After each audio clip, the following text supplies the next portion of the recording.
Assalamualaikum warahmatullahi wabarakatuh. Perkenalkan, nama saya Dimas Saputra Jafar dengan NIM 24044111036 dari kelas 3M. Kali ini saya akan menjelaskan desain topologi tree. Topologi tree atau topologi pohon adalah topologi jaringan yang berbentuk dari kombinasi dua topologi, yaitu topologi star dan bus. Dalam konfigurasi ini, topologi bus berfungsi sebagai jalur utama atau backbone, sementara topologi star digunakan untuk menghubungkan perangkat-perangkat dalam jaringan. Disebut topologi pohon karena strukturnya menyerupai cabang-cabang pohon, di mana setiap level jaringan dan bercabang ke bawah, membentuk tingkatan dan hierarki. Susunan ini memungkinkan pengembangan jaringan secara bertahap dan terstruktur, sehingga cocok digunakan dalam sistem jaringan yang berskala besar dan kompleks. Adapun kelebihan dari topologi tree, yang pertama itu skalabilitas yang tinggi. Topologi tree mudah untuk diperluas. Kamu juga bisa menambahkan lebih banyak cabang atau node tanpa gangguan jaringan yang ada. Kedua, pengorganisasian jaringan yang terstruktur. Dengan struktur hierarki, pengaturan dan pemantauan jaringan menjadi lebih mudah dan terorganisir, cocok untuk jaringan besar. Dan yang ketiga, isolasi masalah yang mudah. Jika terjadi gangguan, masalah dapat dengan mudah diisolasi ke segmen atau cabang tertentu, memudahkan proses pemecahan masalah. Adapun kekurangan dari topologi tree, yang pertama itu ketergantungan pada backbone sebagai jalur utama. Jika backbone rusak, maka seluruh jaringan bisa terputus, meskipun hanya sebagian cabang yang terdampak. Kedua, biaya instalasi yang relatif mahal. Topologi ini membutuhkan lebih banyak perangkat keras seperti hub, switch, serta kabel untuk menghubungkan semua node, yang membuat biaya instalasi. Ketiga, kompleksitas pengelolaan. Dengan struktur yang lebih rumit, pengelolaan dan pemeliharaan jaringan bisa menjadi lebih kompleks dibandingkan dengan topologi sederhana seperti bus atau star. Lanjut, media transmisi.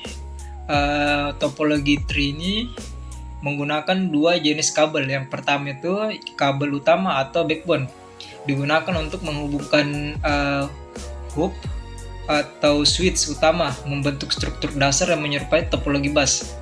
Kelebihan dari kabel backbone ini, yang pertama itu kecepatan transfer yang tinggi, jangkauan yang luas, stabilitas yang tinggi, dan ketersediaan yang tinggi. Adapun kekurangan kabel backbone ini, yang pertama itu biaya mahal, membutuhkan tenaga ahli, ketergantungan kinerja penyedia, dan titik kegagalan yang tunggal. Yang kedua itu kabel pada setiap cabang star, digunakan untuk menghubungkan switch ke komputer atau perangkat lain dalam kelompok yang membentuk struktur yang menyerupai topologi star. Kelebihan dari kabel cabang ini, yang pertama itu skalabilitas yang tinggi, manajemen yang terstruktur, isolasi masalah yang mudah, ketahanan pada tingkat cabang, dan keamanan yang lebih baik. Adapun kekurangannya, yang pertama itu biaya mahal, ketergantungan pada backbone, kerentanan hub atau switch pusat, kompleksitas instalasi dan pemeliharaan, dan performa yang dapat menurun. Lanjut, penjelasan IP address. Di sini saya menggunakan IP kelas C, di mana untuk servernya itu menggunakan IP 192.168.1.1. Untuk klien itu menggunakan IP 192.168.1.5.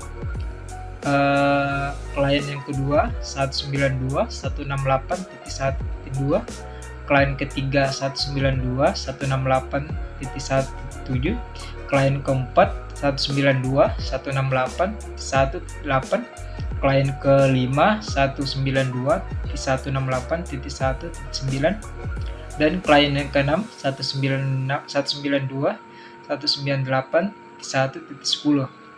Kelebihan pada IP address untuk kelas C ini, yang pertama itu cocok untuk jaringan yang kecil, sangat efektif untuk jaringan rumah tangga, kantor kecil, dan sekolah.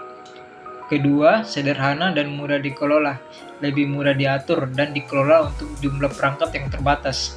Kekurangan pada IP address kelas C ini, yang pertama skalabilitas yang terbatas, Satu jaringan kelas C hanya dapat mendukung hingga 254 host yang tidak cukup untuk jaringan besar. Kedua, potensi pemborosan alamat. Organisasi membutuhkan lebih dari 254 alamat, terpaksa harus menggunakan kelas lain seperti kelas B untuk mengkonfigurasi ulang jaringannya. Yang ketiga, kompleksitas perluasan.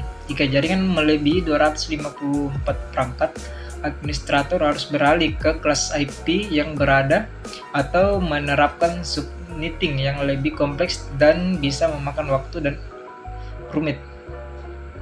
Sekian dari presentasi saya. Mohon maaf jika ada yang salah. Sekian dan terima kasih.